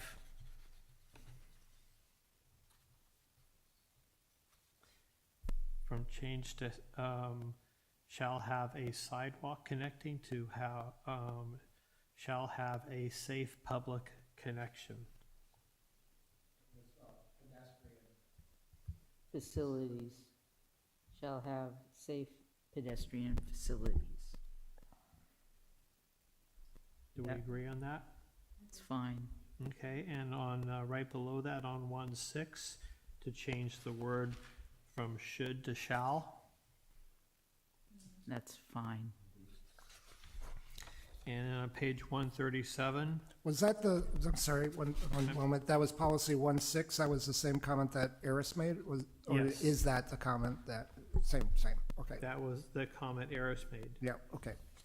And then on page 137, Hold on, Ed, for 1.6, for bike lanes shall be the first choice in design. right, If it's not possible, which is why I'm guessing it's should, because it's, you know, I don't know what the future might hold. Does that pigeonhole us into something that could be difficult later on? I would just want to hear staff opinion. Sound like no. Yeah, I'm thinking it still gives us flexibility if there's no other option, because it should or shall be the first choice, meaning like that's what you go with when there's a decision. But if you don't, basically, if there's not enough, if it's not a choice, then you're gonna have to go with whatever options you can. okay. And on page 137, action 321, to remove the word new on residential and have it all residential, or just have it as residential. I didn't quite catch what Neil said. Just residential. Just residential, to remove the word new. Do we agree on that? That's fine. It's fine with me. Are there any other changes that I didn't see? Did we want to call out designation of a pathway north of 116 from the West Sierra intersection? And we would put that, I had it, I think, on page 134.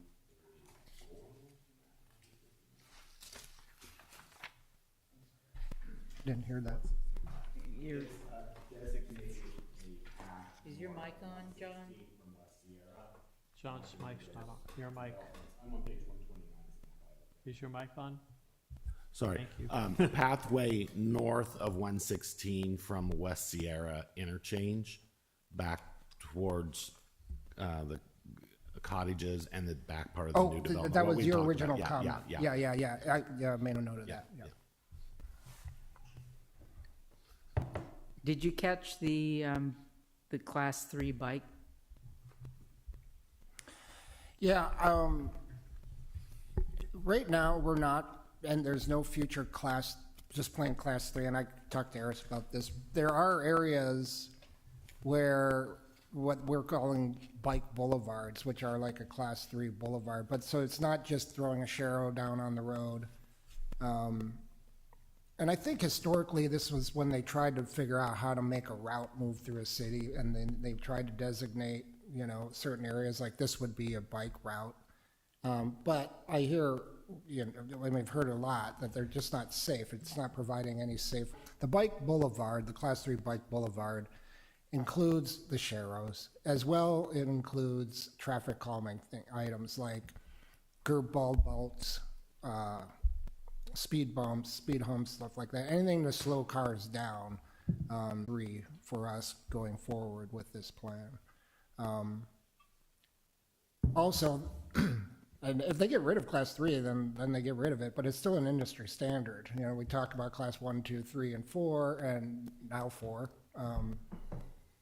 So it's still kind of a standard, but I would, And on those bicycle boulevards is the miles per hour for cars. I'd have to defer to Craig. It's very, the law around regulating speed limits is fairly, I don't know what's the word. What?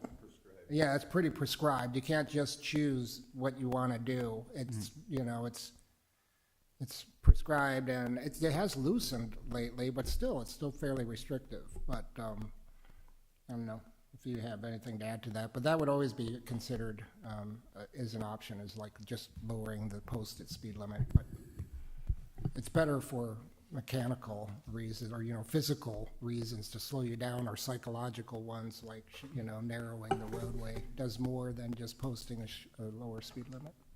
I was just gonna add, it's, what makes that happen are the physical constraints. Just by virtue of the if a speed limit sign gets posted that does not follow the prescriptive, you know, the methodology, we can't enforce it.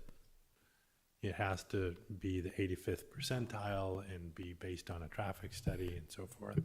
Although the AB 48 has come out that allows us to designate 10%, up to 10% of our city area as a pedestrian safety zone, and we can lower it by, I think, 10 miles per hour. But we have to be very discerning on where we choose to do that. It can't be everywhere.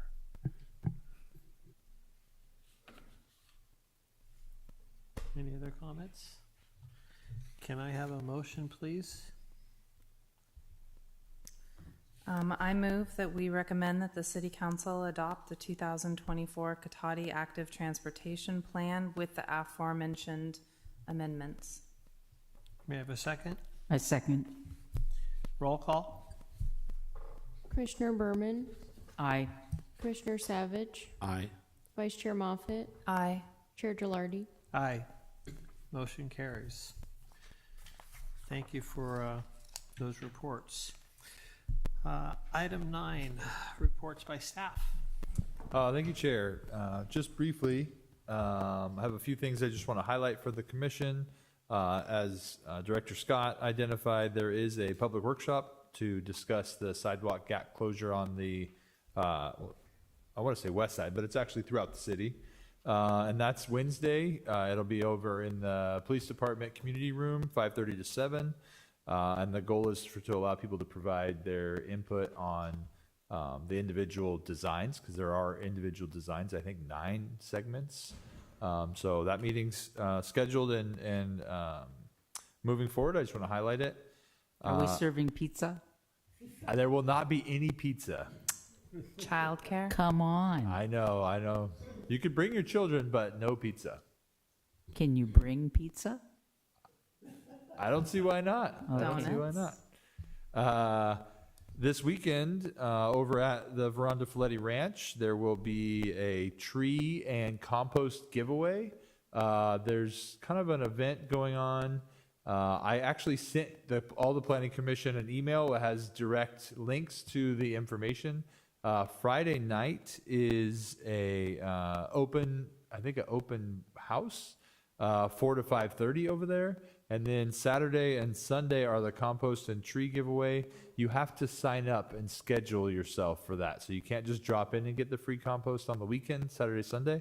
But both of those are available for giveaway. So if you know anybody who's trying to spruce up their garden or wants to plant a tree on their property, And the tree is trying to market our Plant a Tree program, which anybody in the city is allowed to get 2 free trees a year, commercial property or residential, to plant on their property. So we're just trying to highlight that program as we've been rolling it out.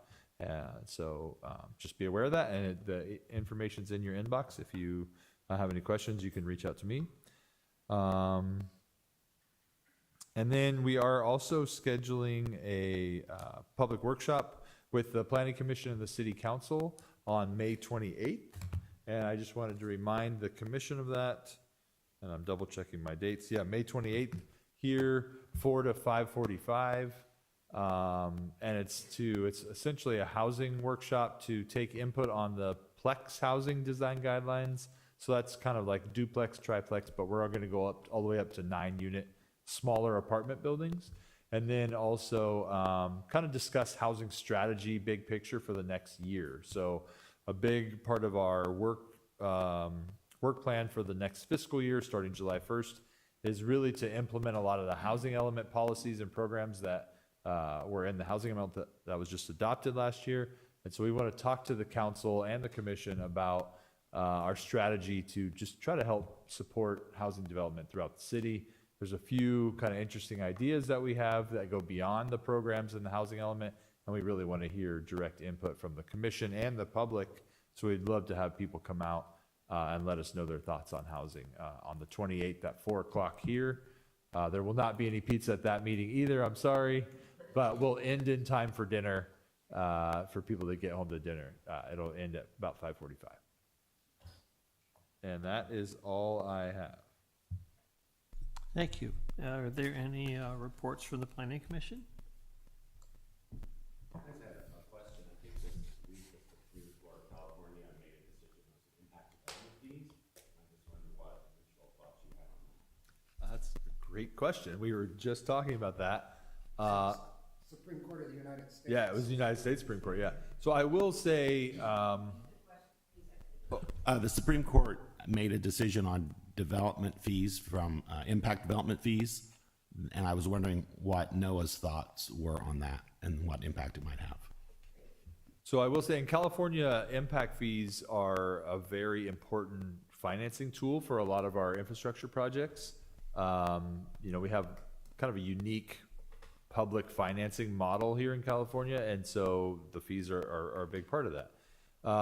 My understanding of what the court has ruled, although I have not talked to the city attorney about it, is that essentially if a city is going to have an impact fee, it has to be proportional to the actual impact caused by the development. And so you have to support that with a specific study. So what happened in this case is a gentleman wanted to build one home on a lot, and the impact fee associated with that was over $20,000 for traffic alone, just one of the impacts. Here in Cotati, we have traffic impacts, we have parks, we have affordable housing. And so the fees can add up significantly for a new home. But in this situation, just the traffic fee alone was over $20,000.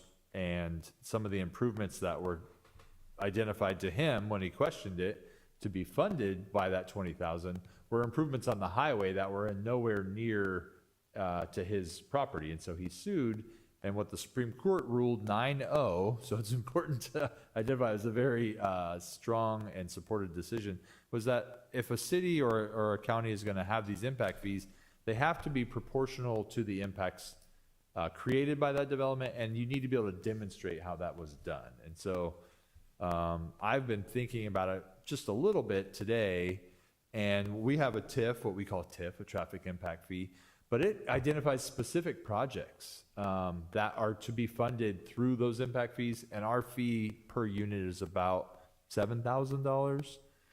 One thing we've committed to doing is in this fiscal year is updating our impact fees to where they're all by the square foot. So a smaller home will pay a smaller impact fee than a larger home. And you can imagine a 1-bedroom or a studio apartment has a much different impact than a 5-bedroom house. And so we're already kind of planning on doing some of this proportional work. But I don't know the full picture on what that's going to shake out as to how it affects our impact fee program going forward. Okay, thank you. Anyone else? It's interesting. It brings up a question that was asked to me the other day, and I totally forgot about it. We have a fee currently for people when they put replacement windows in their houses, correct? A building permit. Okay. Now, I don't know, just going by what I was told, that it refers to tempered glass. And tempered glass is a standard now in the state, so does a policy like that need to be updated? Or the wording on the fee need to be updated because it refers to you have to have tempered glass, but in the state of California, you have to have tempered glass. So why would be? Yeah, I hear what you're saying. So all of our, the fee associated with a building permit is just the cost of the work to review it and then to go inspect it in the field. So it's slightly different than an impact fee. To your point about the tempered glass, all of our building code is actually published by the state, and we just adopt what the state tells us to do. So if there is an issue with The wording? It's kind of at the state level, so we just Outdated at that level. Unfortunately, Okay. but I will say I have seen instances with custom glass where it's not just a purchase window, and so you have to go make sure that the person building that custom window uses tempered glass in the locations. It's mainly in doorways when somebody has the potential to put their hand Right. through it. And so in that instance, the building department is still required to ensure that that's tempered, and it has to be marked as such, even though it's not coming from the manufacturer. We have to figure out a way to get it etched. Okay. So there are still some instances where it applies, I think. All right, are there any items or information received after the agenda was posted? Just the two comments that came in, which were provided to the commission and will be, the agenda will be amended to reflect them. Okay, with that, thank you, everybody. The meeting is adjourned.